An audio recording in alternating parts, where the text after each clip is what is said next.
Dobrý deň, tak verím, že sme tu už všetci pripojení, že vám všetko funguje. Vítame vás, vážené klientky, vážení klienti na dnešnom webinári. Čakajú nás témy, odborné poradenstvo v oblasti miest, účtovníctva a daní od pána Hnela a Králika. Naše tipy a triky a vychytávky, kalkulačky vám vysvetlí náš kolega, obchodný riaditeľ Tomáš Srpoň. Rebrand vám priblížim ja, Marcela Šušťáková z marketingu. A oblasť umelej inteligencie, ako sa dnes dá prakticky zapojiť do firemných procesov, vám priblíži mentor, pán Tkáč. Takže ďakujeme všetkým, ktorí sa prihlásili a verím, že vám prinesieme užitočné informácie. Poďme na to. Ešte praktická informácia, takže počas webinárov si pripravte otázky, ktoré vás budú zaujímať. Po skončení webináru vám newsletterom pošleme na vašu e-mailovú adresu link, kde si budete môcť svoju otázku zaslať a my bezodkladne s našimi poradcami vám na ňu odpovieme. Takže ďakujeme pekne, že ste sa prihlásili a poďme na to. Prvý začínajú pán Henel a pán Králik. Nech sa páči.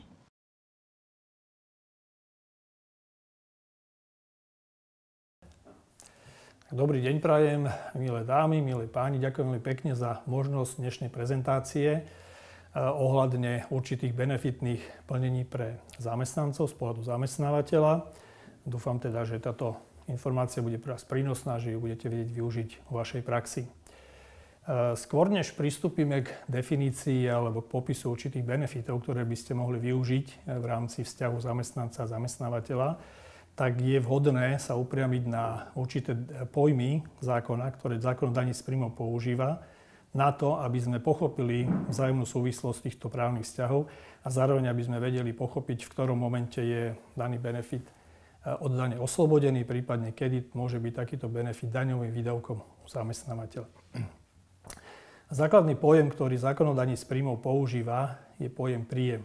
Príjem je definovaný v zákone o daní z príjmov ako peňažné alebo aj nepeňažné plnenie dosiahnuté aj zámenou, ktoré je ocenené v mieste a čase plnenia, cenou obvyklou. Z tejto definície, troška také komplikovanej, nám vyplýva jedna základná vec, že akékoľvek plnenie, ktoré zamestnávateľ poskytne zamestnancovi, je jeho príjmom a je potrebné sa ním zaoberať z pohľadu zdanenia. Druhá dôležitá vec, ktorá z tohto vyplýva, je to, že tá cena tohto plnenia, pokiaľ ide o nepeňažné plnenie, by mala byť cenou obvyklou na trhu v čase plnenia tohto nepeňažného príjmu. A druhý pojem, ktorý je dôležitý pre pochopenie veci, je pojem predmet dane. Zákon o daní z príjmov definuje predmet dane ako príjmy daňovníka z tuzemska, ale aj zo zahraničia. To znamená, že v prípade, že zamestnancom je daňový rezident, čiže osoba, ktorá má trvalý pobyt na území Slovenskej republiky, prípadne sa to obvykle zdržiava, tak na území Slovenskej republiky zdaňuje svoje celosvetové príjmy, čo samozrejme z pohľadu zamestnávateľa nehrá nejakú dôležitú úlohu, pokiaľ nie je on tým, ktorý musí tieto zdaniteľné príjmy zahrnúť z výpočtu dane z hľadiska závislej činnosti. Tretí dôležitý pojem je pojem zdaniteľný príjem. Nie každý príjem zamestnanca bude automaticky predmetom zdanenia, napriek tomu, že akékoľvek plnenie považujeme za jeho príjem.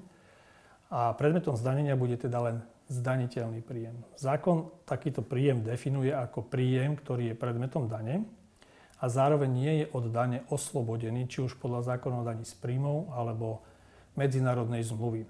Tento kontext je veľmi dôležitý práve pre benefity, aby sme pochopili, v ktorom momente takýto benefit je od dane oslobodený a v ktorom momente od dane oslobodený nie je. Vo vzťahu medzi zamestnancom a zamestnávateľov je potrebné sa zamerať ešte na pojem príjem zo závislej činnosti, keďže teda tento pojem v zákone daní z príjmov jasne definuje spôsob zdanenia zamestnanca. Ten je v zákone daní z príjmov definovaný veľmi široko a všeobecne a hovorí, že príjmom zo závislej činnosti zamestnanca je príjem zo súčasného, predchádzajúceho alebo akéhokoľvek pracovnoprávneho, služobného alebo iného obdobného pomeru, v ktorom je daňovník, teda ten zamestnanec, povinný dbať na príkazy zamestnávateľa. Zároveň zákon o daní z príjmov hovorí, že je to akýkoľvek príjem, ktorý plynie v súvislosti s minulým, súčasným alebo budúcim pracovným pomerom, bez ohľadu na to, či zamestnanec skutočne tú prácu pre zamestnávateľa vykonáva alebo bude vykonávať v budúcnosti. Ďalej zákon daní z príjmu vo vzťahu k príjmom zo závislej činnosti hovorí, že je to akýkoľvek príjem bez právneho dôvodu alebo na základe akéhokoľvek právneho dôvodu. A z hľadiska formy hovorí, že je to akýkoľvek príjem vyplácajúci sa jednorázovo, pravidelné, nepravidelné, alebo takýto príjem, na ktorý daňovník má alebo nemá nárok. To znamená, že základnou axiomou pre priznanie príjmu z závislej činnosti je závislý vzťah, teda vzťah, kde zamestnanec dbá na pokyny zamestnávateľa a v súvislosti s týmto závislým vzťahom sú mu vyplácané akékoľvek príjmy. V tomto kontexte potom budeme samozrejme sledovať aj nepeňažné benefity, o ktorých budeme hovoriť a prípadne spôsoby zdanenia. Z pohľadu zamestnávateľa sú dôležité pojmy ako daňový výdavok a limity, ktoré zákon ustanovuje pre uplatnenie daňového výdavku. Vo všeobecnosti vždycky musíme riešiť, alebo zamestnávateľ sa snaží riešiť poskytnutie benefitov v zmysle toho, aby ten benefit bol pre zamestnanca od dane oslobodený. A na druhej strane, ak je to možné, aby takýto benefit, takýto náklad bol pre ňoho daňovo uznateľným výdavkom. Zákon o daní z príjmov definuje daňový výdavok ako výdavok alebo náklad na dosiahnutie, zabezpečenie a udržanie zdaniteľných príjmov, preukázateľne vynaložený daňovníkom, teda zamestnávateľom, a zaúčtovaný v účtovníctve daňovníka, čiže zamestnávateľa. Táto definícia teda ukladá 4 podmienky na uplatnenie daňového výdavku. Teda musí ísť o reálny náklad, reálny výdavok zamestnávateľa vo väzbe na, povedzme, daňový benefit. Ten výdavok musí byť vynaložený, reálne vynaložený daňovníkom, teda zamestnávateľom. Musí slúžiť na dosiahnutie alebo zabezpečenie alebo udržanie zdaniteľných príjmov zamestnávateľa a musí byť v účtovníctve zamestnávateľa zaúčtovaný. Druhá vec, ktorá by mohla zamestnávateľa zaujímať vo väzbe na poskytnutie benefitov, sú limity. Limity definuje zákon o daní z príjmov buď tým, že sú dané v osobitných zákonoch, alebo sú priamo dané v zákone daní z príjmov.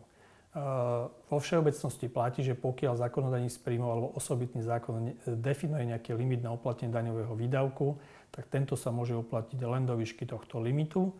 V prípade, že to definuje zákon o daní z príjmov, tak len do výšky, ktorú ustanovuje práve zákon o daní z príjmov.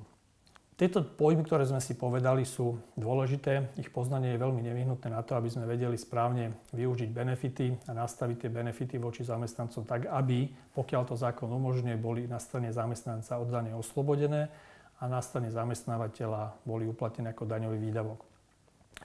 Dva benefity, ktoré by sme si dnes rozobrali, sú nepeňažné plnenie, poskytnutie zamestnávateľom voči zamestnancovi a zamestnanecké súťaže. V tom prvom prípade ide o benefit, ktorý bol do zákona o daní z príjmov zavedený novelou zákona o daní z príjmov od 1. januára 2022, čiže je to relatívne nová vec.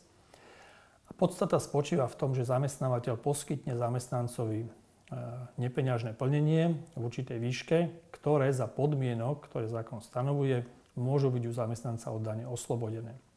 Výhoda je teda, že ide o určité môže to byť určite motivačné plnenie voči zamestnancom, keďže celá tá výška nepeňažného plnenia môže byť od dane oslobodená. A druhá výhoda je v tom, že toto nepeňažné plnenie, tento benefit nie je obmedzený dĺžkou pracovného pomeru alebo formou pracovného pomeru. To znamená, môže byť uplatnený voči zamestnancom v trvalom pracovnom pomere alebo voči zamestnancom v skrátenom pracovnom pomere, prípadne voči zamestnancom, ktorí pracujú na základe dohody. Čo je podstata, aby takýto benefit bol nezdaniteľný alebo od dane oslobodený na strane zamestnanca je, že musí ísť poprvé o nepeňažnú formu plnenia, to znamená, nemôžu byť poskytnuté finančné prostriedky. Celková hodnota takéhoto nepeňažného plnenia za zdaňovacie obdobie od všetkých zamestnávateľov súhrne nesmie byť vyššie ako 500 eur. Musí ísť o plnenia zo zdrojov zamestnávateľa. A taktiež musí byť splnená podmienka, že zákon o daní z príjmov nedefinuje inú formu oslobodenia pri takomto benefite. To znamená, ak by zákon o daní z príjmov iným spôsobom oslobodzoval takýto benefit, ako napríklad stravovanie alebo poskytnutie ochranných pomôcok a prostriedkov, tak na takéto benefity nie je možné uplatniť tento typ plnenia, ale oslobodzovali by sa podľa iného ustanovenia zákona. Na to, aby tento benefit bol u zamestnanca oslobodený, je nevyhnutné, aby zamestnávateľ splnil určité podmienky. Zákon vyžaduje, aby zamestnávateľ reálne vynaložil náklad na takýto benefit.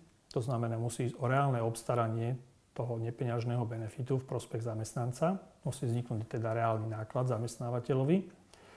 Druhá podmienka je, že ten výdavok, ten náklad musí byť uznateľný ako daňový výdavok. To znamená, že pokiaľ zamestnávateľ bude mať záujem, mal by mať možnosť uplatniť ho ako daňový výdavok. Teda musí ísť o náklad vynaložený na dosiahnutie, zabezpečenie alebo udržanie zdaniteľných príjmov.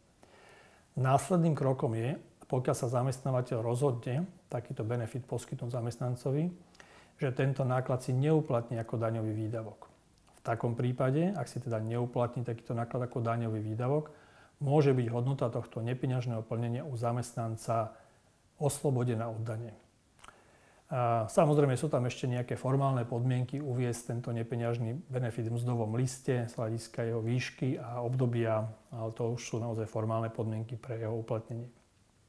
Ak by sme premietli využitie tohto nepeňažného benefitu do praxe, môžeme vychádzať z nejakých reálnych možností, ktoré sa dajú využiť. Môže ísť napríklad o určité benefitné poukážky, ktoré zamestnávateľ poskytne zamestnancovi na rôzne účely. Môžu to byť poukážky na kultúru, na šport, na rôzne nákupy, poukážky na návštevu fitness centra alebo nejakých posilňovní. Takisto to môžu byť jazykové kurzy a podobne. Sú to poukážky, ktoré napríklad vydáva aj spoločnosť DOX alebo VPOHO po rebrandingu. Takisto by to mohli byť napríklad nejaké karty, ktoré sa dajú využiť na určitá platba za konkrétny druh tovaru alebo služby. Ďalšou možnosťou v praxi by mohlo byť z hľadiska tohto nepeňažného benefitu napríklad doplnenie hodnoty stravovania nad rámec bežného strávneho lístka, teda osobitnou formou takéhoto nepeňažného benefitu, aby boli splnené podmienky pre jeho oslobodenie. Tu je možno ešte potrebné spomenúť v prípade, ak by išlo o benefitné poukážky, že takáto poukážka je oslobodená od dane v prípade, ak je vydaná voči konkrétnemu predajcovi tovaru alebo služby. To znamená, nesmie ísť o platobný prostriedok. To znamená, že týmto kartou, tou benefitnou poukážkou nesmie zamestnanec môcť platiť kdekoľvek, ale musí to byť vydané na konkrétny tovar alebo službu. V takom prípade je takéto nepeňažné plnenie u neho od dane oslobodené. V realite, ak by sme si to chceli premietnúť do nejakých čísel, aby sme pochopili tú výhodu nepeňažného benefitu, ak teda vychádzame zo základných ustanovení, kde sme si vraveli, že takýto nepeňažný benefit nepeňažné plnenie je u zamestnanca od dane oslobodené a u zamestnávateľa ale nie je daňovým výdavkom, oproti povedzme peňažnému plneniu, ktoré podlieha zdaneniu u zamestnanca a môže byť zároveň daňovým výdavkom u zamestnávateľa, tak ak by sme to premietli do nejakých reálnych čísel a vychádzali by sme z tej maximálnej hodnoty 500 eur, tak v prípade 500 eurového nepeňažného plnenia reálny náklad zamestnávateľa je 605 eur, pretože zamestnávateľ si tento benefit neuplatní ako daňový výdavok, čiže musí zaplatiť daň z príjmu 105 eur. Ale zamestnanec získa čistý neto príjem 500 eur v hodnote teda nepeňažného plnenia. V prípade peňažného plnenia, ak by zamestnávateľ poskytol zamestnancovi peňažné plnenie vo výške 500 eur, musel by teda zamestnanec z toho platiť dane aj odvody. Reálny neto príjem, čistý príjem pre zamestnanca by bol zhruba na úrovni 350 eur oproti 500 eur nepeňažného príjmu pri nepeňažnom plnení. Zároveň by z tohoto príjmu musel platiť odvody aj zamestnávateľ. Mal by teda tento peňažný príjem síce ako daňový výdavok, a teda reálna hodnota nákladov zamestnávateľa by bola zhruba 530 eur. Keď to porovnáme, tak pri nepeňažnom plnení síce zamestnávateľ má vyšší náklad, na druhej strane ale zamestnanec má výrazne vyšší benefit vo výške 500 eur oproti benefitu z peňažného plnenia, ktorý má len vo výške zhruba 350 eur. Takže troška menšie navýšenie nákladových položiek na strane zamestnávateľa pri nepeňažnom plnení prináša výrazne vyšší benefit v prospech zamestnanca, čo môže byť veľmi motivujúce, alebo môže to byť určitá forma odmeny, ktorú môže zvoliť zamestnávateľ takouto formou. Druhým benefitom, ktorý by sme si dnes rozobrali v krátkosti, sú zamestnanecké súťaže. Vo všeobecnosti platí, že pokiaľ získa fyzická osoba výhru alebo cenu zo súťaže, ktorá je organizovaná na základe štátnych povolení, tak takéto výhry sú od dane oslobodené. A za určitých podmienok môžu byť takéto výhry alebo ceny zo súťaží organizovaných zamestnávateľov rovnako oslobodené u zamestnanca. Organizovanie takejto súťaže teda môže znamenať zase nejaký benefit, nejaké plnenie, ktoré môže byť pre zamestnanca motivačné a zároveň ktoré môže zamestnávateľovi priniesť benefity z hľadiska daňovo uznateľných výdavkov. V čom to spočíva?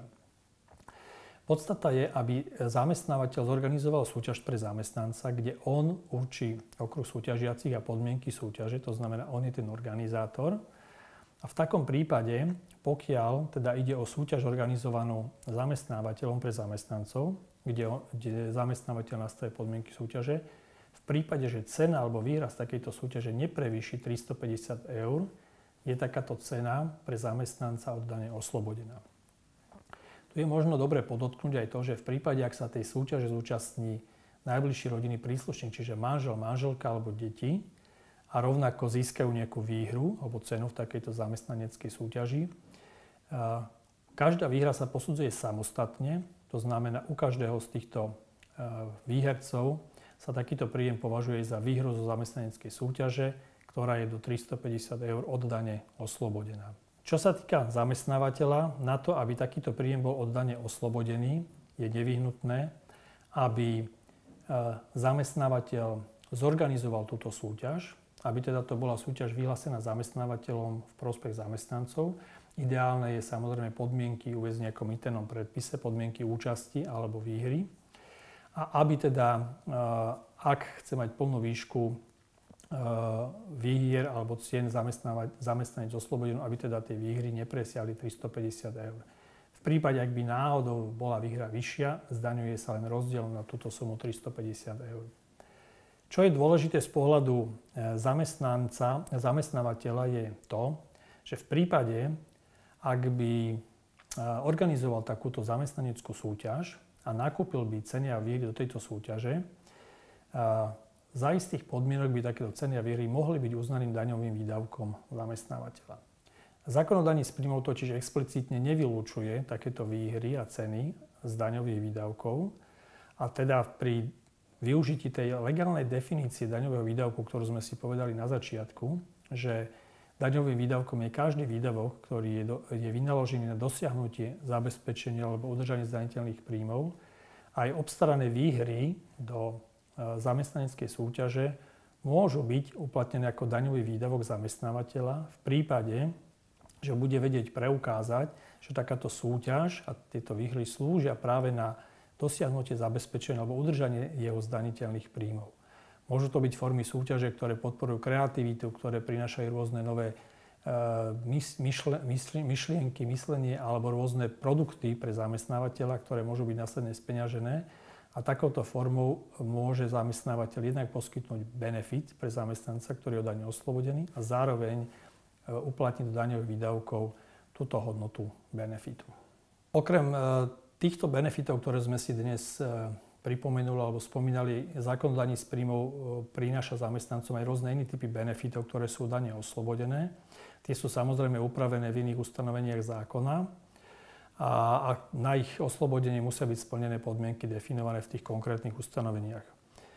Jedným z takýchto benefitov môže byť aj napríklad použitie sociálneho fondu na stravovanie zamestnancov, o čom teda v ďalšom príspevku porozpráva môj kolega.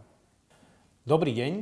V dnešnom krátkom vstupe si vysvetlíme, aké možnosti má zamestnávateľ pri poskytovaní stravovania, respektíve stravovacích poukážok, elektronických stravovacích poukážok alebo finančného príspevku na stravu v nadväznosti na povinnosti, ktoré nám určuje zákonník práce, zákon o sociálnom fonde a zákon o daní z príjmov. Dnešné krátke stretnutie, alebo teda prednáška, má nejaký obsah, ktorý teraz poviem. Je to o základných nejakých nastaveniach, ako môže používať zamestnávateľ stravovacie poukážky alebo finančný príspevok na stravu. Aké sú výšky aktuálne a hodnoty strávneho v prostredí Slovenskej republiky. Ukážeme si aj krátke príklady z praxe, to znamená nejakú kombináciu príspevkov zo strany zamestnávateľa, poprípade sociálneho fondu. Povieme si, aké sú možnosti využívania sociálneho fondu na príspevky v rámci stravovania, aké sú tam možnosti z pohľadu daňových a odvodových povinností. A v závere by sme si mohli povedať nejaké krátke príklady, ktoré nám tieto veci zhrnú dokopy. Každý zamestnávateľ, ktorý zamestnáva čo je len jedného pracovníka alebo zamestnanca v pracovnom pomere, to znamená na klasickú závislú činnosť, na pracovný úväzok dlhší ako 4 hodiny denne má povinnosť zabezpečiť zamestnancovi stravovanie v súlade s ustanoveniami zákonníka práce. Zamestnávateľ svoju povinnosť môže splniť nasledujúcimi spôsobmi. Poskytnutím teplého jedla, vrátane vodného nápoja zamestnancovi vo vlastnom stravovacom zariadení. To znamená, ak zamestnávateľ má takéto zariadenie, tak môže ho využiť na to, aby zamestnancovi poskytol túto stravovaciu jednotku. Druhý spôsob je zabezpečenie stravovania pre svojich zamestnancov prostredníctvom právnickej osoby alebo fyzickej osoby, ktorá má oprávnenie sprostredkovať tieto služby, alebo je to právnická osoba alebo spoločnosť, ktorá poskytuje tzv. Elektronické karty alebo strávne karty, ktoré môžu zamestnanci využívať v zariadeniach na stravovanie sa v okolí spoločnosti. A potom tretia možnosť je poskytnutím finančného príspevku na stravu. Zákonník práce limituje, respektíve určuje a stanovuje minimálne a maximálne sumy príspevkov zamestnávateľa na stravovanie. Tento príspevok zamestnávateľa na stravovanie sa odvíja od sumy teplého jedla a tiež od sum strávneho poskytovaných pri pracovných cestách v trvaní 5 až 12 hodín. Aktuálne sumy strávneho pri pracovných cestách v určenom časovom pásme sú dané opatrením Ministerstva práce sociálnych vecí a dneska je to od 1.10. vlastne vo výške 7,80 centu alebo teda eura na rozmedzi 5 až 12 hodín. V 6. mesiaci boli táto výška tiež menená ešte predtým, to znamená, zdá sa, že aj zákonodárca sa snaží prispôsobiť tú infláciu alebo hodnotu jedla, ktorá sa neustále zvyšuje aj týmto spôsobom, to znamená upravuje týmito opatreniami výšky tohto strávneho. V praxi to znamená, že kombináciu príspevku zamestnávateľa na stravovanie zamestnancov môže využiť pri všetkých troch alternatívach. To znamená pri vlastnej kantíne, teda vlastnom stravovacom zariadení, pri využití stravovacích kariet, ktoré poskytujú sprostredkovatelia, alebo aj pri využití finančného príspevku na stravu. Tam je však dôležité povedať to, že ak má zamestnávateľ vlastnú kantínu, to znamená, že umožňuje svojim zamestnancom stravovanie vo vlastných priestoroch v stravovacom zariadení, tak zamestnanec sa nemôže rozhodnúť pre alternatívne náhrady finančných príspevkov prostredníctvom kariet. V prípade, že zamestnávateľ tieto možnosti nemá, využíva alternatívu na stravovanie prostredníctvom stravovacích kariet alebo strávnych lístkov, po prípade finančného príspevku. Tie kombinácie výšky toho finančného príspevku nám teda určuje ten zákonník práce. Oni môžu byť nejaké teda minimálnej a maximálnej výške. Tá maximálna výška podľa dnešných právnych predpisov a opatrení Ministerstva práce je až 4,29 eur. To znamená, že v prípade, že by príspevok zamestnávateľa, zamestnancovi na stravu bola vyššia ako 4,29 eur, tak už tento príspevok na stravu nie je uznaným daňovým výdavkom zamestnávateľa. A otázkou je, že ako sa to správa v prípade povinnosti zdanenia alebo odvodov samotného zamestnanca. Ale tá kombinácia je tam proste rôzna. Treba ešte povedať aj to, že v prípade využívania stravovacích kariet alebo stravovacích poukážok alebo elektronických stravovacích poukážok minimálna hodnota toho strávneho musí byť 75% zo sumy strávneho poskytovaného pri pracovnej ceste v trvaní 5 až 12 hodín. A to znamená, že v dnešnom ponímaní je to 5,85 eur. Maximálna suma nemusí byť ohraničená, kde zamestnávateľ prispieva na stravovaciu poukážku minimálne v sume 55% hodnoty stravovacej poukážky, maximálne sumou 55% zo sumy strávneho poskytovaného pri pracovnej ceste 5 až 12 hodín, teda maximálne zo sumy 55% zo sumy 7,8 eur. Pokiaľ je príspevok zamestnávateľa poskytnutý v súlade so zákonníkom práce, je na strane zamestnancov oslobodený od dane z príjmov a odvodov, pričom na strane zamestnávateľa ide o daňový výdavok. Zamestnávateľ samozrejme môže zamestnancom prispievať na stravovanie aj nad rámec tohto zákona. Tu si však treba vlastne upozorniť na to, že príspevok poskytnutý zamestnancom nad rámec povinností a možností ustanovenia zákonníka práce je jeho zdaniteľným príjmom a taktiež podlieha všetkým odvodom do sociálneho a zdravotného poistenia. Pre zamestnávateľa je tento príspevok nad rámec zákona daňovým výdavkom len v takom prípade, ak bol dohodnutý v pracovnej zmluve, poprípade nejakým interným smernicom, ktorý si určí zamestnávateľ, alebo teda vypracuje zamestnávateľ, alebo v organizácii pôsobí odborová organizácia, ktorá v kolektívnej zmluve dohodne využívanie a použitie týchto benefitov. Existuje tu ešte ďalšia možnosť, ako využiť navýšiť príspevok na stravovanie, a to je prostredníctvom sociálneho fondu. Sociálny fond je určený na realizáciu podnikovej sociálnej politiky v oblasti starostlivosti o zamestnancov. Je na rozhodnutí zamestnávateľa, akým spôsobom použije tieto prostriedky zo sociálneho fondu ako benefity pre svojich zamestnancov. Sociálny fond je povinný tvoriť každý zamestnávateľ, teda právnická osoba alebo fyzická osoba na území alebo so sídlom na území Slovenskej republiky, ktorý zamestnáva aspoň jedného zamestnanca v pracovnom pomere, teda na klasickú závislú činnosť. Zamestnávateľ netvorí sociálny fond za zamestnancov, ktorí so zamestnávateľom nemajú zatvorený pracovný pomer, alebo majú uzatvorené dohody mimo pracovného pomeru, tzv. Dohody o vykonaní práce, dohody o pracovnej činnosti alebo dohody o brigádnickej práci študenta. Sociálny fond je zaujímavý v tom, že v podstate zamestnávateľ si interným predpisom, poprípade s odborovou organizáciou, ak existuje v organizácii, určí v dokumente všetky potrebné zákonitosti a náležitosti, ako sa tento sociálny fond využíva, to znamená jeho tvorbu, výšku sociálneho fondu, použitie sociálneho fondu na rôzne účely, napríklad teda aj na to stravovanie, a podmienky poskytovania príspevkov zo sociálneho fondu. Prídel do fondu je zákonom minimálne stanovený vo výške 0,6 % z účtovaných miest. V prípade, ak zamestnávateľ v predchádzajúcom kalendárnom roku dosiahol zisk, nemá žiadne podĺžnosti voči štátu, to znamená, má vyplatené všetky sociálne a zdravotné odvody, poprípade nejaké iné záväzky voči štátu alebo obci, v ktorej podniká, tak je možnosť navýšiť tento príspevok do sociálneho fondu až na 1%, čo vlastne znamená, že môže väčšiu časť tých finančných prostriedkov vytvorených prostredníctvom týchto brutto miest, hrubých miest, použiť na rôzne účely, napríklad aj na zvýšenie príspevku na stravovanie zamestnanca.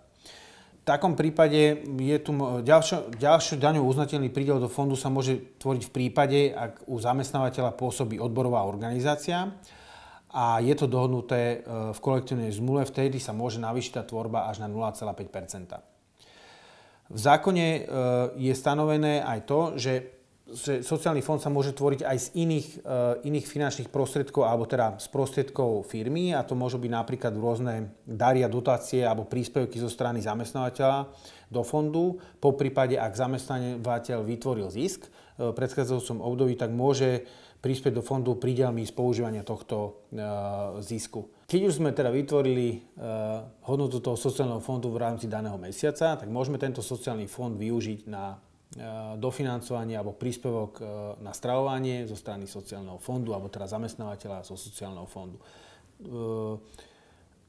Celkový tento príspevok zo strany sociálneho fondu, respektíve príspevok zo sociálneho fondu je oslobodený od dane. To znamená, že môžeme ho celý využiť na dofinancovanie strávneho lístku.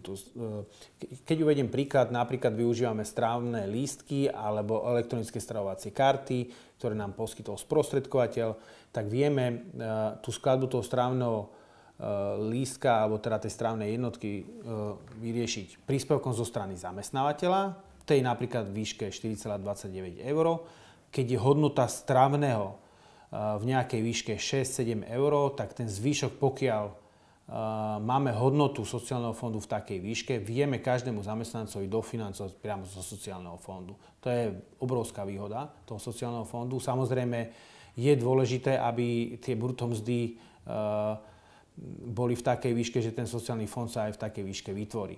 Takže použitie sociálneho fondu na stravovanie zamestnancov je jedna z možností, ako vie zamestnávateľ zvýšiť svoje príspevky v rámci sociálnej politiky v prospech zamestnancov. Sú ešte aj ďalšie iné možnosti, ktoré môže zamestnávateľ využiť na to, aby vylepšil tie pracovné podmienky, napríklad v súvislosti aj so stravovaním. Napríklad pri strávnom však zamestnávateľ môže vylepšiť pracovné podmienky zamestnancov aj tým, že v súlade s paragrafami zákonníka práce, konkrétne je to 152 odsek 9, po prerokovaní so zástupcami zamestnancov a ustanovením interného predpisu rozšíri okruh poskytovania strávneho, a to aj za dní, kedy nevykonávajú prácu. Konkrétne môžeme povedať napríklad, že ide o dovolenku. To znamená, že sa dohodneme so zamestnancami, že im urobíme benefit alebo umožníme benefit, že im budeme preplácať strávne aj v prípade, že nebudú na pracovisku a budú napríklad čerpať dovolenku. Všetky tieto ustanovenia o rozšírení podmienok poskytovania príspevkov na stravovanie interným predpisom alebo napríklad kolektívnou zmluvou sú príspevky pre zamestnanca oslobodené od dane a odvodov a na strane zamestnávateľa sú daňovo uznateľným výdavkom. Takže v prípade, že sa zamestnávateľ rozhodne poskytovať strávne aj počas obdobia, kedy je zamestnanec na dovolenke, tak zamestnanec tým získa veľký benefit. Napríklad v prípade, že má nárok na ročnú dovolenku 25 dní, suma strávneho je 6 eur, tak v podstate v celom roku to znamená, že má benefit okolo 150 eur. V prípade, že by tá hodnota strávneho bola ešte vyššia, tak to samozrejme strávne môže byť o mnoho vyššie.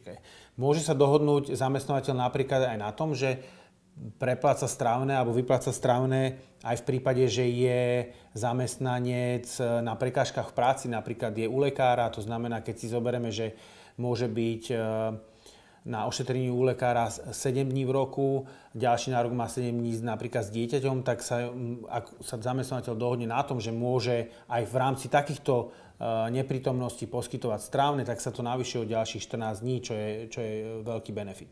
Druhým možným spôsobom, ako môže využiť zamestnávateľ alebo teda zamestnanec tento benefit v prípade strávneho je, že by zamestnávateľ sa dohodol, že by rozšíril okruh prijímateľov alebo že by rozšíril okruh osôb, ktorým bude prispievať na stravovanie, a môžu to byť zamestnanci napríklad na kratší pracovný čas, alebo to môžu byť zamestnanci, ktorí majú dohody o vykonaní práce, brigádnickej práci študentov alebo pracovnej činnosti.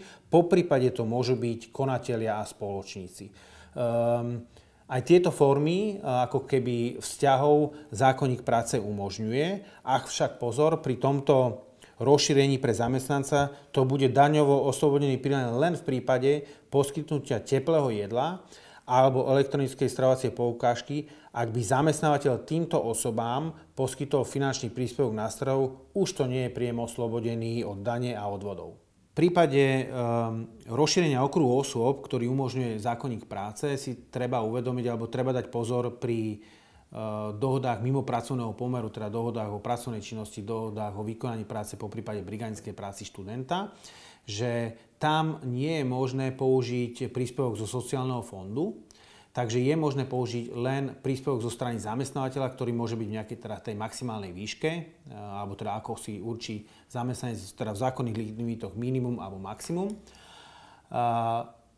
ktorý teda vlastne tým pádom bude oslobodený od dane. V prípade, že by sa zamestnávateľ rozhodol napríklad v rámci toho, že chce dorovnať ako keby ostatné príspevky štandardných zamestnancov, napríklad aj pri týchto dohodároch, tak by mohol dofinancovať, respektíve umožniť príspevok aj nad rámec tohto zákonného limitu. Avšak tu treba upozorniť ešte na to, že tým pádom je to už príjem, ktorý je zdaniteľný u toho samotného zamestnanca, to znamená, že podlieha odvodom a teda daní z príjmov. Ak by som to mohol teda celé zhrnúť, tak zamestnávateľ má rôzne možnosti na poskytovanie benefitov v rámci stravovania svojich zamestnancov.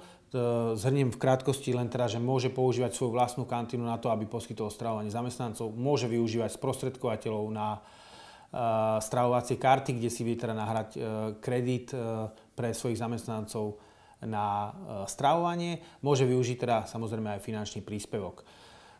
Dôležité je povedať to, že ten sociálny fond, ktorý môže byť použitý na financovanie strávneho, je jedno z hlavných súčastí tohto dofinancovania. Problém môže nastať vtedy, keď výška toho sociálneho fondu nie je tvorená z tých daných miest v takej výške, takže tam tento problém môže byť. Avšak tá možnosť tu je. Kombinácie minimálnej alebo maximálnej možného príspevku sú dané teraz zákonníkom práce. Čo sa týka nejakých ďalších možných poskytovaní, je možnosť teda rozšíriť ten okruh osôb, tak ako som hovoril, poprípade je možnosť na základe interného predpisu rozšíriť aj poskytovanie finančného príspevku, respektíve príspevku na stravovanie zamestnanca aj počas dovoleniek alebo iných neprítomností. Toto všetko môže byť súčasťou benefitov, ktoré môže firma poskytovať. Samozrejme, otázkou je, do akej miery sú tie zákonné limity, ktoré sú na strane zamestnávateľa uznané do daňových výdavkov, poprípade na strane zamestnanca oslobodené od daní z príjmov, poprípade sociálnych a zdravotných odvodov.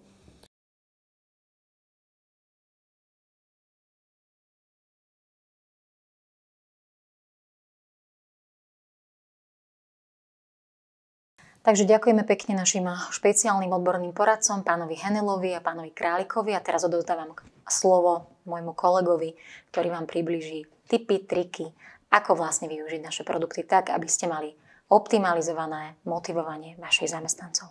Milí klienti, vítam vás pri dnešnom praktickom školení na produkty a riešenia spoločnosti DOX Stravné lístky po rebrande v POHO. Moje meno je Tomáš Srpoň a som obchodným riaditeľom spoločnosti DOX Stravné lístky v POHO. Rád by som si s vami prešiel produktové portfólio, teda produkty, ktoré ponúkame, a v nadväznosti na tieto produkty aj rozobral v určitej miere produktové riešenia, ktoré ponúkame. Takisto sa budeme venovať v stručnosti našej zákazníckej zóne, ktorá je platformou pre zamestnávateľa, ale rovnako tak využiteľná aj pre zamestnanca. Portfólio produktov, ktoré ponúkame, tak pozostáva zo straveniek. Tie môžu byť v elektronickej forme tzv. E-stravenky, v papierovej forme stravenky a rovnako tak zabezpečujeme prostredníctvom produktov aj pitný režim, a to cez nápojové poukážky. Ďalšou časťou alebo ďalšími produktami, ktoré ponúkame, tak sú tzv. Benefitné poukážky. V elektronickej forme ich nazývame e-daršeky, v papierovej forme sa nazývajú daršeky. Treťou časťou alebo tretím produktom v portfóliu sú rekreačné poukazy. Pre všetky tieto produkty ponúkame aj širokú akceptačnú sieť partnerov. Pre e-stravenky a stravenky sú to najmä reštaurácie, gastroprevádzky a potraviny.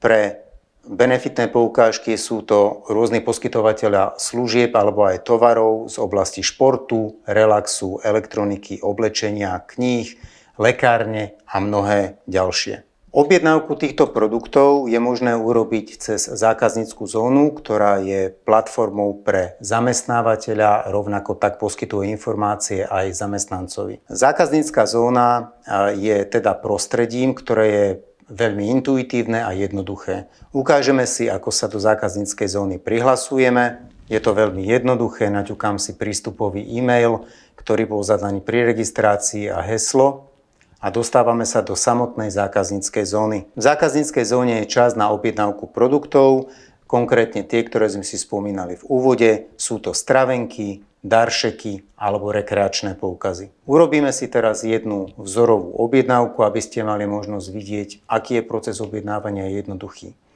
Idem si objednať daršeky, vyberiem si, že benefitné poukážky by mali byť vo forme elektronickej, zakliknem elektronické, dám nakúpiť.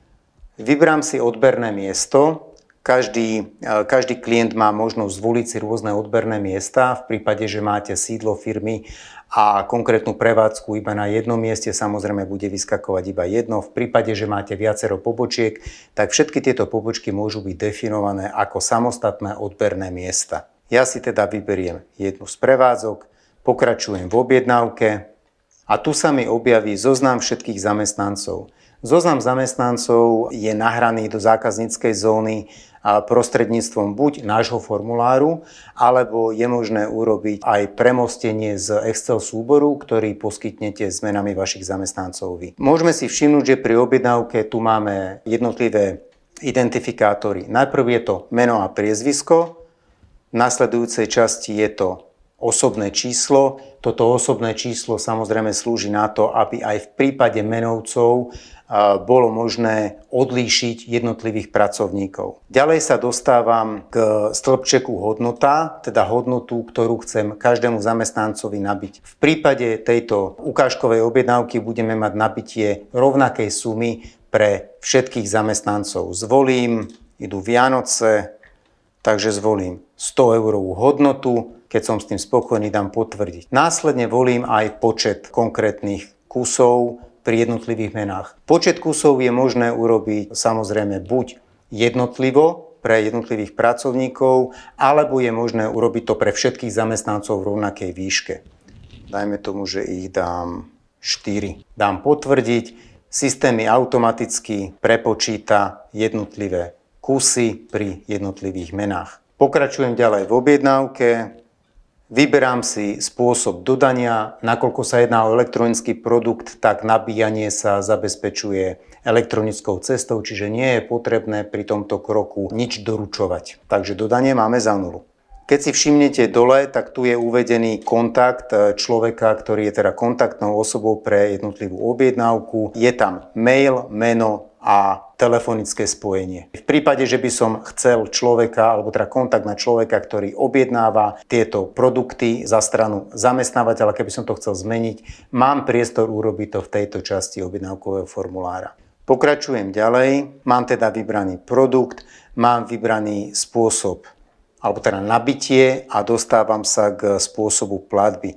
Či už je to prevod na účet, teda predfaktúra, alebo je to online platba, alebo prípadne aj iný typ platby, ktorý by bol uvedený pri vás ako našom klientovi. Zároveň kontrolný riadok v spodnej časti obrazovky mi ukazuje medzisúčet objednávky, to znamená celková suma objednaných benefitných poukážok v elektronickej forme. V prípade, keď dám pokračovať, tak mi ešte ponúkne možnosť kontrolovať si všetky konkrétne údaje, identifikačné údaje spoločnosti, teda názov, IČO, DIČ, miesto a podobne. Keď kliknem na pokračovať, tak ešte mi obrazovka, teda zákaznícka zóna v tomto kroku ponúkne rekapituláciu celej objednávky, ale už len v sumáre, rovnako ako aj spôsob nabitia.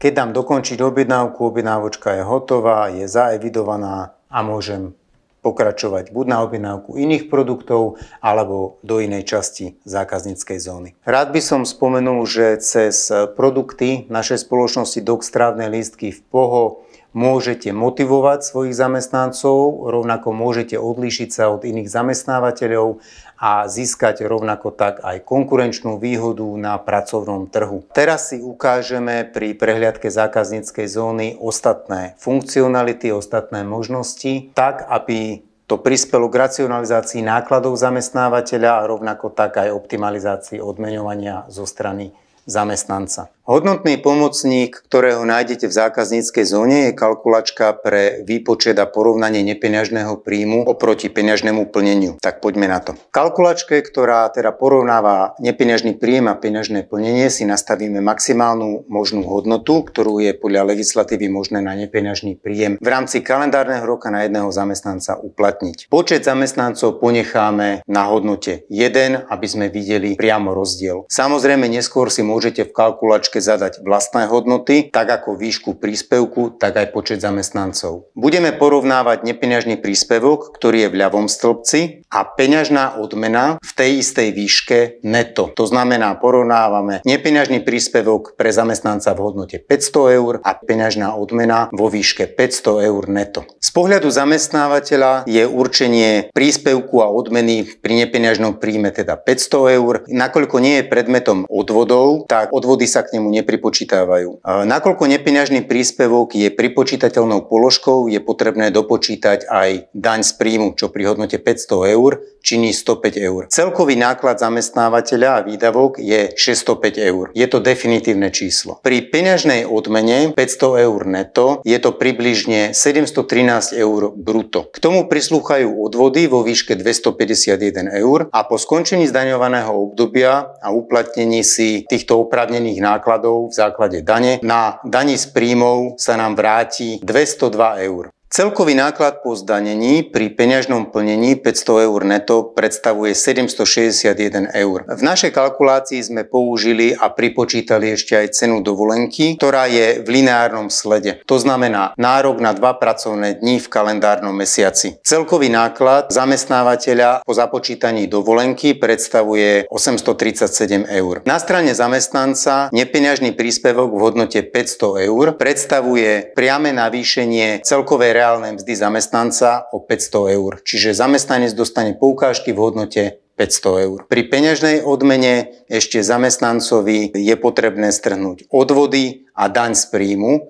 a tak sa dopracujeme k odmene 500 eur neto. Pre porovnanie nepeňažný príspevok pri náklade 605 eur zamestnanec dostane hodnotu 500 eur, čo tvorí až 83% celkových vynaložených nákladov zamestnávateľa. Pri peňažnej odmene predstavuje pomer 500 eur neto versus 761 eur nákladovania len 66% výťažnosť. Rozdiel nákladov pri nepeňažnom príjme a pri peňažnom plnení v tejto kalkulácii teda predstavuje až 232 eur, ktoré môže zamestnávateľ pri použití nepeňažného príjmu ušetriť oproti peňažnému plneniu. Je ešte potrebné podotknúť, že nepeňažný príjem nevstupuje do vymeriavacieho základu pre penky, očierky alebo iné v podstate prekážky na strane zamestnanca. Ešte je dôležité spomenúť, že nepeňažný príjem sa správa inak oproti peňažnému plneniu v zmysle cash plánu spoločnosti. Pri nepeňažnom príjme je splatných ihneď v momente nákupu a pridelenia 500 eur a zvyšných 105 eur platí zamestnávateľ až v momente platby dane z príjmu za účtovné obdobie. Pri peňažnej odmene zamestnávateľ platí 964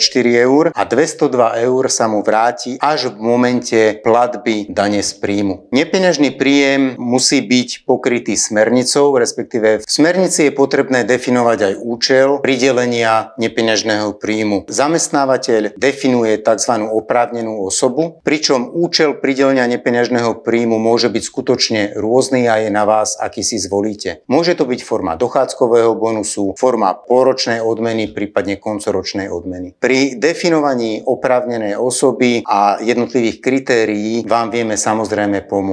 Či už kolegyne na infoservise, alebo samozrejme aj obchodný tím pri osobných stretnutiach alebo telefonických konzultáciách. Ďalším zaujímavým spôsobom, ktorý je spojený s racionalizáciou nákladov zamestnávateľa a optimalizáciou odmeňovania, je taktiež navýšenie hodnoty stravného v medziach zákona, ktoré bolo definované a rozobraté už aj v odbornom školení pánom Králikom. Je založené teda na navýšení hodnoty stravného, pričom hlavné východiskové body pre znákladovanie je príspevok zamestnávateľa a rovnako tak aj využitie sociálneho fondu.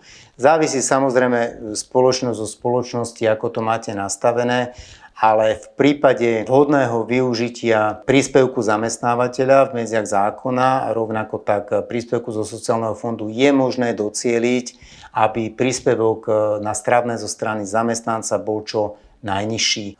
Týmto spôsobom samozrejme je možné zvýšiť celkový reálny čistý príjem zamestnanca. Veľmi radi vám o tomto povieme viac, či už pri osobnom stretnutí alebo v prípade vašich otázok samozrejme aj pri telefonáte na náš infoservis. O tom pojednáva práve ďalšia dlaždička, ktorú vidíme v zákazníckej zóne, a síce poradíme, ako výhodne zvýšiť stravné. Ďalej by som vám dal do pozornosti dlaždičku v POHO TV. Je to možnosť, alebo teda informačný kanál od nás smerom či už k držiteľom karty alebo vašim zamestnancom, a rovnako tak je to aj skvelý informačný kanál k vám ako zamestnávateľom, pretože v tejto sekcii je možné nájsť okrem návodov, ktoré súvisia s elektronickou stravovacou kartou, ktorá je univerzálnym nosičom pre produkty e-stravenky, e-benefitky a rovnako tak aj rekreačný poukaz. Rovnako tak je možné a bude možné nájsť tam aj záznamy jednotlivých školení na konkrétne vybrané témy. Do budúcna a v krátkej dobe pripravujeme aj poradenstvo, ktoré sa týka daní, účtovníctva a miest. Rovnako tak bude v krátkej dobe spustená aj vzdelávacia časť v POHO Edu, ktorá je zameraná na školenia, ktoré sú povinné zo zákona. Jedná sa o bezpečnosť a ochranu zdravia pri práci, požiarna ochrana, povinná zdravotná služba, kurzy prvej pomoci. Obidve tieto časti, tak poradenstvo ako aj v POHO Edu, plánujeme spustiť v priebehu januára budúceho roka.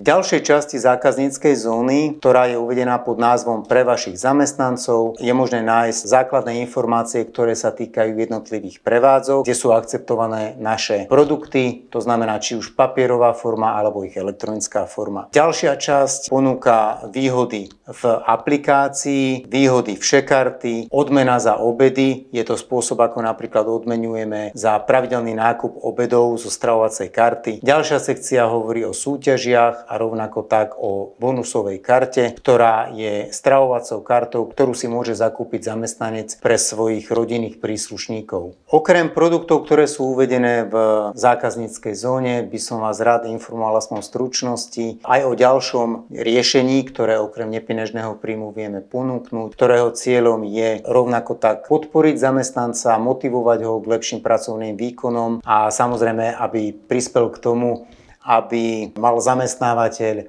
vyššie príjmy a udržateľné zdaniteľné plnenie, a to je konkrétne riešenie zamestnaneckej súťaže. Ako už avizoval vo svojom odbornom školení pán Henel, tak toto je inštitút, ktorý má oporu tiež v zákone o daní z príjmov. Zamestnaneckú súťaž môže vyhlásiť zamestnávateľ pre svojich zamestnancov pre podporu dosahovania a zabezpečenia príjmov spoločnosti. Môže to byť zamerané na zvýšenie efektivity, predaja alebo inovačné riešenia a zlepšováky, ktoré by mohli byť a mali by byť aj do budúcnosti zdrojom zvýšenia príjmov alebo ich udržania pre zamestnávateľa. Zamestnanecká súťaž je inštitút, ktorý umožňuje vyhlásiť teda súťaž a poskytnúť cenu až do výšky 350 eur, pričom do tejto výšky je to na strane zamestnanca výhra, ktorá nie je predmetom odvodov ani dane z príjmu, a na strane zamestnávateľa sa jedná o priamy náklad. K zamestnaneckej súťaži je potrebné mať vypracovaný štatút súťaže, ktorého vzor našim klientom poskytujeme. Na záver by som teda rád zhrnul toto naše školenie. Prešli sme si v stručnosti produkty, ktoré ponúkame,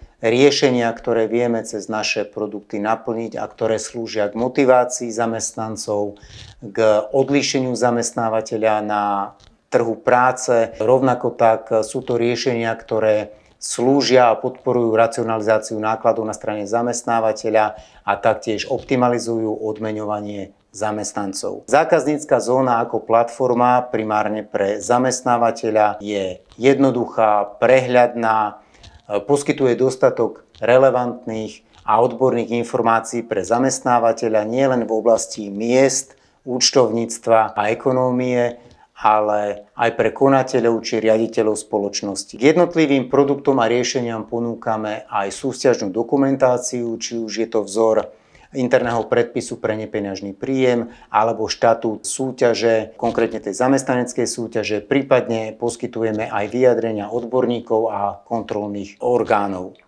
Pri otázkach ohľadne našich produktov a riešení sa môžete s dôverou obrátiť na náš infoservis a pri spolupráci radi pomôžeme aj s individuálnymi riešeniami pre vašu spoločnosť cez náš obchodný tím a regionálnych manažérov. Ďakujem veľmi pekne za vašu pozornosť a v prípade vašich otázok sme pripravení ich zodpovedať.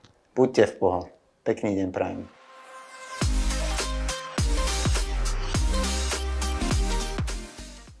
Takže v tejto časti si priblížime rebranding, prečo sme sa vlastne z názvu Dokstravné lístky zmenili na VPOHO.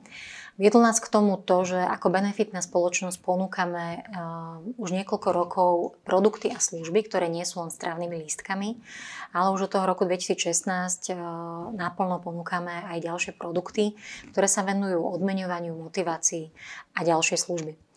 Takže rozhodli sme sa priblížiť našim klientom našu značku novou formou, novým názvom, aby lepšie približovala to, čo je našou úlohou.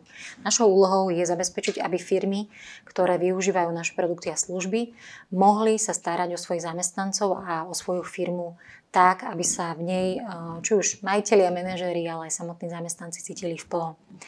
Vychádzame ako firma z tých pôvodných sociálnych pilierov Európskej únie, ktoré hovoria jednoznačne o tom, že aj naša krajina a Európa ako taká podporujú zamestnanosť, podporujú ľudí a podporujú ich v tých správnych hodnotách vyváženosti medzi zamestnaním a rodinou. Samozrejme, každá spoločnosť chce, aby zamestnanci čo najefektívnejšie a najoptimálnejšie pracovali, ale dôležité je pre dlhodobý rast tohto pocitu a výsledku optimálnosti, aby tí zamestnanci boli spokojní. Bez tej spokojnosti tá výkonnosť dlhodobá sa nevie úplne dosahovať a nevie ani rásť. Takže nám záleží na tom, aby tie naše produkty a služby dokázali podporovať firmy v tom, aby ten zamestnanec mohol a mal dôstojné odmeňovanie, dôstojnú motiváciu. Takže naše hodnoty, veľmi dôležitou súčasťou našej firmy je tá základná hodnota, to je človečina. Sme presvedčení, že to zaobchádzanie a prístup jednotlivých HR oddelení a firiem k zamestnancom je dôležité. Prináša to pozitívne výsledky pre komunitu a pozitívny výsledok pre samotný rast výkonu a zisku firmy. Veľkou hodnotou pre nás je partnerstvo. My chceme byť vašim partnerom, preto robíme aj tento webinár, preto sa snažíme prinášať čo najjednoduchšie, najpoužiteľnejšie vychytávky, ktoré môžete bežne pre svoje činnosti, motivácie, odmeňovania využiť, tak aby ste, keď dostanete od nás nejakú radu alebo nejakú ponuku, aby ste si ju vedeli prepočítať, rýchlo zhodnotiť, aby sme nedávali vám tú úlohu, v čom je to pre vás efektívne, ale priniesli vám to konkrétne riešenie. Pre obe strany, pre nás aj pre vás, je dôležitá hodnota výkon, pretože každá firma, aj naša, aj vaša, je nastavená na dosahovanie zisku, na dosahovanie úspechu u svojich klientov a preto je dôležitá zmysluplnosť toho, čo robíme. Neprinášame vám produkty, ktoré sú na okrasu, ale ktoré sú jednoducho dôležité pre zvyšovanie výkonnosti vašich zamestnancov a prinášanie hodnôt pre tretie obchodné strany. Aký je náš cieľ? Naša značka má jednoznačne za cieľ pomáhať zamestnávateľom starať sa o ich zamestnancov a motivovať ich preto, aby prinášali zamestnanci čo najväčší efekt pre firmu. Dôležitou oblasťou, ktorú riešime, je aj samotná rodina zamestnanca, pretože veríme v to, že pokiaľ ten zamestnanec vie z tej svojej práce ešte doniesť nejakú hodnotu aj pre svoju vlastnú rodinu, tak je to ešte ďalšia vec, pridaná hodnota. Preto naše produkty sú zamerané aj na rodinu. Veríme, že najdôležitejšou úlohou našich produktov a služieb je prinášať zamestnávateľovi riešenia, ktoré pomôžu podporiť zamestnancov ich výkonnosti. Najdrahší zamestnanec je ten, ktorý predstiera, že pracuje. Značka POHO chce byť vašim partnerom, ktorý vám pomôže rozvíjať sociálnu politiku vo vašej firme a prinesie vám produkty a služby, ktoré vám v tom pomôžu, aby to bolo efektívne. Základom našej identity sú stabilita a bezpečnosť. Stabilitu podporujú odmeňovacie a motivačné produkty a služby, či sú to daršeky, či je to vyššie stravovanie, alebo či je to rekreačný poukaz. A čo sa týka bezpečnosti, tak tá je takisto z nášho pohľadu pre vašich klientov veľmi dôležitá, pretože či už pri práci sme poistení, alebo sme poistení pri služobných cestách, alebo si vieme poistiť rodinu, keď využívame rekreačný poukaz, to všetko sú dôležité momenty, kedy vedia vašu firmu a našich držiteľov produktov, užívateľov produktov, ktorí sú vaši zamestnanci, naozaj podporiť v pocite bezpečia. Naša cesta. Naša spoločnosť, ktorú poznáte, je tu viac ako 20 rokov. Dokstravné lístky majú v názve úplne ten najzákladnejší zamestnanecký benefit stravné lístky, ale rozhodli sme sa, že ho vymeníme za to, čo robíme. Za tú celú škálu benefitov, ktorú prinášame vašim zamestnancom a vám a naznačíme práve to, čo je našou úlohou. Dôležitý poznatok je, že trh práce zažíva generačnú zmenu. Určite aj vy vo firmách máte mnoho mladých zamestnancov, ktorí dávajú jasne najavo, že chcú venovať veľa času svojho osobného, svojmu rozvoju, oddychu, relaxácii, dovolenkám, cestovaniu. A aj dnes je tá doba, kedy zamestnanci hľadajú viac výhod smerujúcich práve k tomu wellbeingovému. Silný technologický boom. Naše produkty a služby ho mimoriadne vnímajú a preto by sme chceli aj pre vás a vás ubezpečiť, že vnímame potrebu mať tie produkty úplne v najjednoduchšej podobe, prinášať vám služby, ktoré sú ľahko dostupné v jednej aplikácii, v jednej webovej platforme, tak aby ste mali kedykoľvek dostupnú. Ako vám kolega hovoril o Vpoho zóne a Vpoho appke, tak my by sme radi ešte upriamili pozornosť na aktuálnu veľkú súťaž, voláme to Veľká Vpoho hra. Je to druhý ročník, minulý ročník bol veľmi úspešný, množstvo vašich firiem sa naozaj prihlásilo a z tých stoviek firiem sme vyžrebovali práve firmu Sinclair, kde zamestnanci si vybrali z 5 cien team building v srdci Slovenska, v Jasnej, takže užili si tam krásnych niekoľko dní a tento rok sme túto súťaž samozrejme vyhlásili opäť. Takže našim takým claimom je, že postarajte sa o pohodlie svojich zamestnancov, svojich ľudí cez naše produkty a vďaka tomu my sa postaráme zase o fantastickú cenu pre vašu firmu. Podmienky súťaže, ak ste ju náhodou nezachytili, tak zopakujem, začala 26. oktobra a končí na konci roka. Samotné žrebovanie bude 16. januára 2024. Je to úplne jednoduché, stačí si na webe vyplniť online formulár, dať si IČO svojej firmy a vybrať si cenu, ktorú vaša firma chce. To, aby ste mali vyššiu šancu vyhrať, sme tento rok vyriešili tak, že vďaka určitým produktovým podmienkam, ktoré vidíte aj na obrazovke, si môžete zvýšiť šancu vyžrebovania. Takže hlas vám pridáva napríklad to, ak máte odbery produktov, straveniek alebo straveniek aspoň vo výške 6 eur, v objeme 1000 eur minimálne. Druhý hlas viete získať, alebo už potom tretí vlastne po registrácii, viete získať tým, že odoberáte e-stravenky, čiže motivujeme na elektronizáciu straveniek, ak ich ešte vaša spoločnosť nevyužíva. No a ak máte viacej produktov od nás, to znamená, ak ste od 1.7. tohto roka zobrali nejaký iný produkt, napríklad motivačné daršeky, alebo e-daršeky, alebo rekreačné poukazy, tak získavate opäť ďalší hlas. No a čo sú teda jednotlivé kroky, takže vyplníte registračný formulár, objednáte si ľubovoľné Vpoho produkty, zvýšite šancu, ak chcete, znásobíte a samotné žrebovanie si pozriete potom 16. januára. Takto vypadá registračný formulár. A poďme teda rovno na tie ceny. Opäť sú v hodnote 15 000 eur. Fantastická cena je určite koncert Hexu, potom môžete si vybrať pohonné hmoty pre celú firmu v hodnote 15 000 eur. Opäť team building, ktorý zaznamenal minulý rok veľký úspech, alebo inzerciu, ktorá pomôže vašej spoločnosti zviditeľniť váš biznis, vaše inovatívne produkty. 5. cenou je to, čo dnes každý potrebujeme, to znamená IT vybavenie vašich zasadačiek alebo kancelárií, takže takisto sa môžete zinovovať v tejto oblasti. Takže sme v závere našich prezentácií. Ďakujeme pekne. Teraz odovzdávame slovo mentorovi pánovi Tkáčovi, ktorý nám priblíži, akým spôsobom je možné v dnešnej dobe prakticky využiť umelú inteligenciu pre oblasť HR a procesy vo firmách. Nech sa páči.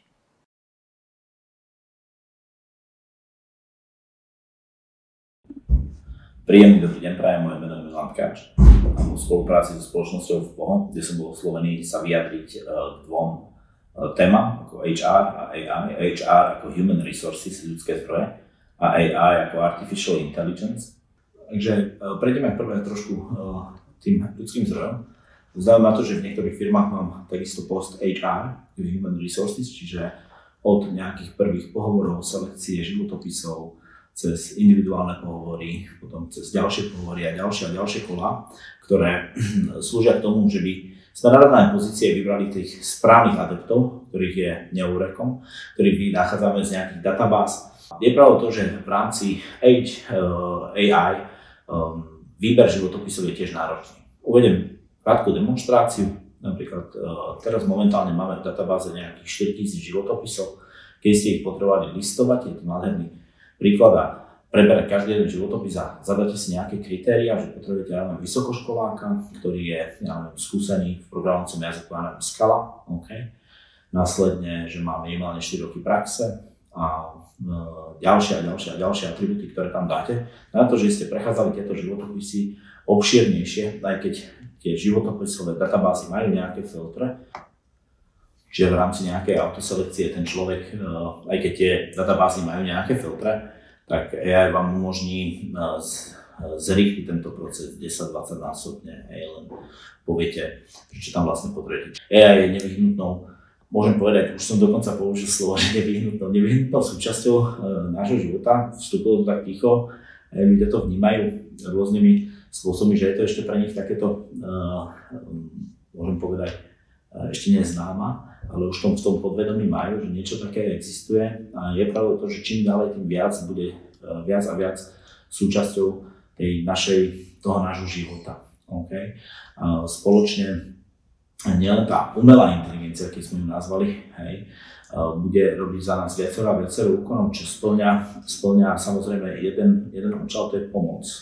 Okay, pomoc tomu pracovníkovi, ale potom na tej druhej strane je pravda to, že tú pomoc je potreba vedieť správne používať. To znamená vedieť používať. Určite by sme sa nechceli dostať do nejakého bodu, kde by všetko za nás robila len umelá inteligencia a my by sme už nič nerobili po tom, čomu sme potrebovali. Ja hovorím, že AI máte použiť na tie veci, ktorých vám vie pomôcť, od administratívy, hľadania, ukladania, personalistika, rôzne iné veci, automatizácie nejakých veci ako plánovania pohovorov, plánovania vecí, diáre a všetky tieto veci, ktoré tam s tým spojené máte a vy sa máte venovať vyslovene len tejto činnosti, ktoré máte. Napríklad teraz mám takú malú skúsenosť, pomohlo mi to, lebo samozrejme mám asistentov, tí to používajú aj a následne sa mi podarilo urobiť krásnych 27 pohovorov, to znamená za 2,5 dňa, ktoré boli perfektne zorganizované, už vyselektovaní ľudia, už priamo ľudia, ktorí spĺňali tie kvalifikácie, ktoré sme chceli, kde sme vyberali nejakých produktových špecialistov v rámci projektu, ktorý máme v Rumunsku s našimi mobilnými aplikáciami a so systémami, informačnými technológiami, ktoré tam zavádzame. 27 pohovorov, 27 ľudí sme vybrali. To je to, čo spĺňa nejaký ten filter AI vo veciach, že nemusíte tráviť potom, príde vám niekto na pohovor, ktorý je vôbec nespĺňa žiadne kritériá, žiadne podmienky a tak ďalej k tomuto. Druhou nevyhnutnou časťou je samozrejme zdatnosť používania informačných technológií, ako počítač, počítač, rôzne veci, ktoré sú k tomu slúžia. To je jedna z nevýhod, ktoré ja stretávam na trhu, a to je preto, že nie všetci ľudia sú zdatní v písaní, v hľadaní, vôbec v používaní softverov, v používaní AI a tak ďalej. To je ešte vec, ktorú samozrejme tá doba nejakým spôsobom, môžem povedať, že doba vyrieši. To je nejaký ten blok a zároveň aj nejaký ochranca toho AI, lebo keby už každý bol len perfektne zdatný a za všetko by robil AI a už sa len napodobníme na nás nejaké figurinky, ktoré rozprávajú, robia automaticky pohovory. To je normálna vec, že bude robiť nejaká umelá inteligencia aj pohovory kandidátov, že sme sa dostali do bodu, to znamená, že umelá inteligencia robí pohovor so človekom, ktorý má nejaký životopis a niekto vymyslí treba s tým, že ten životopis za ňa prezentuje AI. Nejaká umelá inteligencia s umelou inteligenciou. Áno, ten technický vek samozrejme ide dopredu, ide vpred, klopé nám na dvere, už je tu a je samozrejme nevyhnutnou súčasťou. V ktorých bodoch by som ja videl AI ako dobrého sluhu, ale nedobrého pána, by boli hlavne tieto body, kde ten HR potrebuje, respektíve tam nie je potreba tá jeho analytika rozhodovania alebo výberu toho kandidáta. Sú to rôzne veci, na čo by som ja používal AI, a to je ako už sme spomínali predtým vo videu, napríklad kategorizácia alebo výber vhodných kandidátov na základe životopisu. Potom by to mohol byť následne aj možno, že nejaký test, lebo aj životopis sa dá niekedy prikrášliť, ubrať alebo pridať, ktoré by AI dokázalo, to znamená následne tomu kandidátovi poslať, vyhodnotiť. Na základe správnych odpovedí alebo nesprávnych odpovedí ho vedieť posunúť potom niekam do nejakého ďalšieho kola alebo respektíve do nejakého telefonického rozhovoru alebo osobného rozhovoru. Potom by to bola nejaká personalizácia toho daného kontaktu, lebo každý kontakt sa nachádza v danom čase v nejakom stave a neznamená, že dneska, keď je to v úvodzovkách hovorím nepoužiteľný kontakt, že nemusí byť do budúcna. Ľudia sa vzdelávajú, študujú, rozvíjajú, takže človek, ktorý bol v januári 2020 nevhodným adeptom, tak v roku 2022 môže byť vhodným adeptom. Čiže AI by mohol monitorovať, alebo respektíve pretestovávať, alebo oslovovať tých adeptov, ktorých interviujete, a tým pádom by vytváral nejaké databázy. Všetky veci, ktoré čo sa týkajú HR, je o databázach, alebo tej šírke databázy. Keď si viete nastaviť AI, ako by mal pracovať s touto vašou databázou, čiže môže pridávať, to znamená do tej databázy, na základe databázy môže filtrovať týchto ľudí, prezdeľovávať, vytvárať im rôzne účty, rôzne testy, alebo aj nejakou zábavnou hrou, že by sa dostali do nejakého širšieho a bližšieho kola, že by mohli raz s vami tí spolupracovníci, alebo respektíve ľudia z databázy spolupracovať alebo stať sa vhodným adeptom. Krásny demonstratívny príklad, ja mal som jedného adepta, ktorý bol nevhodným adeptom a po roku sa stal jedným z najlepších výkonných pracovníkov, a to je len práca s databázou, lebo on počas roku sa vzdelával, pracoval na sebe a tá jeho kvalifikácia sa zvýšila. Viete, životopisy, ľudia pri životopisoch majú jednu vec, a to je to, že ten by mal byť nejaký štrukturovaný a že proste ľudia presne za nejaký rok sa sú schopní naučiť len niečo a že pre každého to isté platí, čo nie je pravdou. Sú ľudia, ktorí vedia viac pozorovať, lepšie reagovať na podnety, rýchlejšie sa učiť, lepšie sa vzdelávať a tým pádom aj rýchlejšie napredovať. To znamená, že to môžete mať adepta, ktorý je treba za rok urobiť toľko práce ako nejaký adept za 10 rokov. Určite správa databázy a tých vašich adeptov by bol určite jedna z úloh AI, ktorá by mohla robiť. Čiže naplňať, správovať a pracovať s vašou databázou, s databázou uchádzačov, pretestovať ich a dávať ich do vyšších a vyšších, čiže prioritnejších databáz, ktorá ich vám selektuje. Následne ja by som určite vysvetľoval, respektíve používal pri nejakom tom onboardingu, už potom pri nejakom skúšobnom teste, pri nejakých pohovoroch, pri nejakých veciach, kde by vám mohol ušetriť čas pri vytváraní rôznych prístupových účtov k vašim systémom, serverom, softvérom, alebo s čím by títo pracovníci mali pracovať, pokiaľ majú pracovať. Na to, že by sa HR mohol plne koncentrovať, fokusovať na to, v čom je vlastne dobré. A to je tá analytika toho daného človeka, uchádzača. Či robí veci dobre, či veci robí tak, ako si praje, či vie ho vyhodnotiť ako veľmi dobrého a schopného adepta, ktorý by mohol pracovať pre vašu organizáciu alebo nie. Čiže robí tú kontrolu. Čiže robí tú kontrolu týchto iných faktorov, ktoré AI samozrejme nikdy podľa mňa nenahradí, lebo AI sa nebude prechádzať niekde po miestnosti a pozerať na to, že ako sa ten uchádzač správa, chová, ako je koncentrovaný, to znamená, ako je oblečený, to znamená, ako vystupuje, ako vníma veci, ako reaguje a tak ďalej. To sú veci, ktoré sú pre HR, ale AI dokáže zamonitorovať jeho nejakú, na základe vámi nastavených pravidel, jeho úspešnosť, flexibilitu, rýchlosť, zdatnosť riešenia problémov, ktoré mu viete nastaviť nejako v tomto, a tak ďalej. Čiže tieto veci kompletne AI vie nahradiť, a tým pádom vie samozrejme ušetriť kopec vášho času, ktorý je zbytočne míňaný na dneska HR z polovice svojej práce sa venujú administratíve, evidencii administratívy, databáze, prehľadanie tejto databázy, selektovanie tejto databázy, výber nejakých kandidátov, tá nemusí byť správna vždy. Aj následne ho volať na ten onboarding a potom postupne ho posúvať ďalej a ďalej.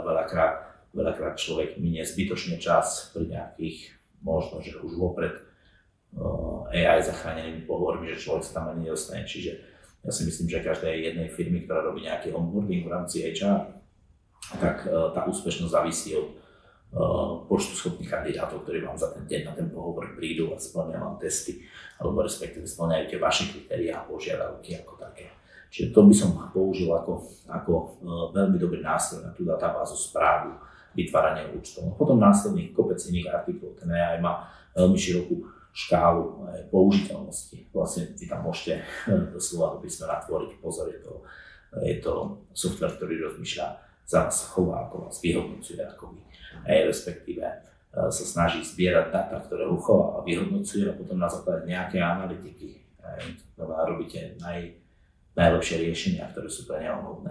Tie riešenia, tie kritériá, tie všetky požiadavky, ktoré keď vy máte, tak vy ich tam viete zadať a on ich takto bude robiť. To znamená AI. Čiže to je tá vec, na ktorú by som ja určite aj v rámci HR využil.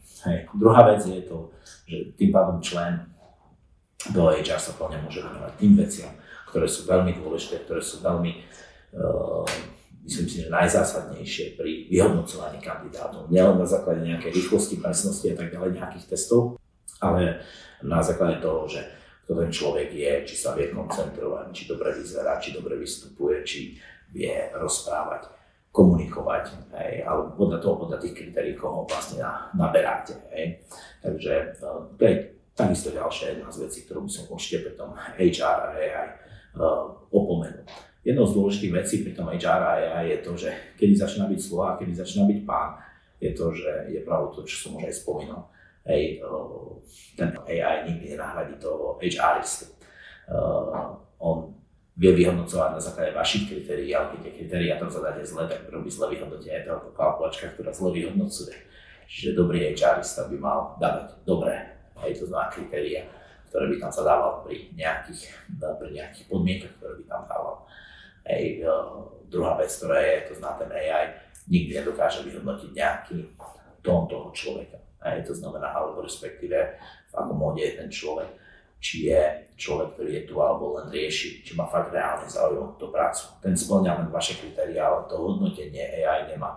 To, čo človek robí HRistom je to, že môže tvoriť vzťah, môže tvoriť tú komunikáciu, môže tvoriť tie veci okolo toho, čo AI nikdy nevytvorí. Preto AI nikdy nenachádí minimálne dobrého HRistu. Zlého HRistu áno, ale dobrého HRistu nie. Ten HRista tam vytvára vzťah. To znamená tam vytvára niečo, čo nám AI nikdy nevytvorí. A to sú veľmi, veľmi dôležité faktory, ktoré netreba opomenúť na to, že teraz mať nejakú falošnú predstavu, že AI nás úplne nahradí. Áno, niektorí ľudia to budú vedieť používať čisto na zefektívnenie práce a niektorí to budú vlastne zneužívať. Proste, samozrejme ten výsledok je len jeden, lebo produktom každej jednej činnosti práce by mal byť nejaký koncový hodnotný produkt. Záleží v obore, v ktorom robíte, či už je to gastro, či je to IT, či je to stavebniny, či je to vzdelávanie, či je to škola, čokoľvek iné, tak je tam koncový hodnotný produkt. A koncový hodnotný produkt záleží od vstupov, ktoré tam dáte. Keď tam dáte zlé vstupy, zlého HRistu, ktorý má najmä zlých pracovníkov, tak tí vytvára zlý produkt a tým pádom máte aj zlé výsledky, zlé PR. V budúcnosti stejne vás to neminie, akože vo vašich firmách, organizáciách. O tom sú informačné technológie, ktoré majú priniesť nejakú pridanú hodnotu a pri AI je to pomoc, rýchlosť, efektívnosť, zrýchlenie procesov a napredovanie kompletne celej škály, jak aj od HR až potom do iných úplne ďalších smerov, ako je ekonomiky, kontroly a rôznych iných vecí. Takú rýchlosť, že nebude tam čím ďalej, tým menší priestor na nedostatky, chyby a nejaké zlyhania. To je môj osobný názor na AI. Ďakujem.